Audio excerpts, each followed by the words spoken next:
મેરીલેન્ડમાં આવેલા એક convenience સ્ટોરમાંથી $5ની lottery ticket ખરીદનારા Gujarati મહિલાને એક જ સેકન્ડમાં 10,000 ગણું બમ્પર રિટર્ન મળ્યું છે.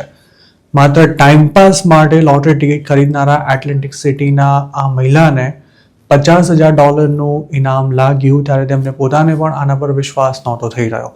ન્યૂજર્સીના મિતા પટેલ અને તેમના પતિ વિમલ પટેલે એપ્રિલ 17ના રોજ આ ટિકિટ ખરીદી હતી.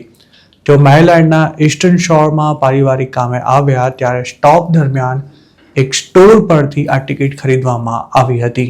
લોકલ મીડિયા રિપોર્ટ અનુસાર બર્લિન ટાઉનના ગ્રેસ કોર્નર રોડ પર આવેલા ફ્રેન્ડશિપ ફૂડ માર્ટ નામના સ્ટોરમાંથી આ ટિકિટ ખરીદાઈ હતી. લોટરી ઓફિશિયલ્સના જણાવ્યા અનુસાર વિનર કપલ લોટરી રમવાનો શોખ ધરાવે છે અને અગાઉ તે ઘણા નાના પ્રાઇઝીસ જીતી ચૂક્યું છે. જોકે આ વખતે તેમને અત્યાર સુધીનું સૌથી મોટું ઇનામ લાગતા તેમની મેરીલેન્ડની ટ્રીપ અવિસ્મરણીય બની ગઈ છે. મિતા પટેલ અને તેમના પતિએ પોતાને જે ઇનામ લાગ્યું છે તેની રકમ બેંકમાં ડિપોઝિટ કરાવવાનો પ્લાન હોવાનું જણાવ્યું હતું અને તેઓ પોતે આ પૈસાનું ખરેખર શું કરવાના છે તે અંગે હાલ કંઈ વિચાર્યું ન હોવાનું પણ તેમણે લોકલ મીડિયાને કહ્યું હતું. આ કપલને લોટરી ટિકિટ વેચનારા રિટેલરને પણ $500નું બોનસ મળવાનું છે. વિનિંગ સ્ટ્રીક ગેમ ફેબ્રુઆરીમાં લોન્ચ થઈ હતી, જેમાં હજુ ઘણા ટોપ પ્રાઇઝ વિન થવાના બાકી છે.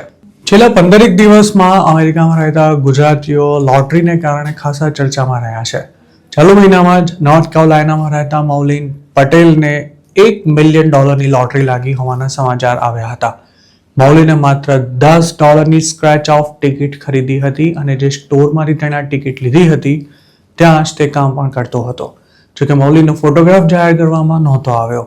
તેવી રીતે જોર્જિયાના વુડસ્ટોકમાં ગેસ સ્ટેશન ચલાવતા અનિલ પટેલના બિઝનેસ પરથી $2.5 મિલિયનની સ્ક્રેચ ઓફ ટિકિટ વેચાતા અનિલ પટેલ ખુદ અને તેમનો બિઝનેસ બંને રાતોરાત પોપ્યુલર બની ગયા હતા.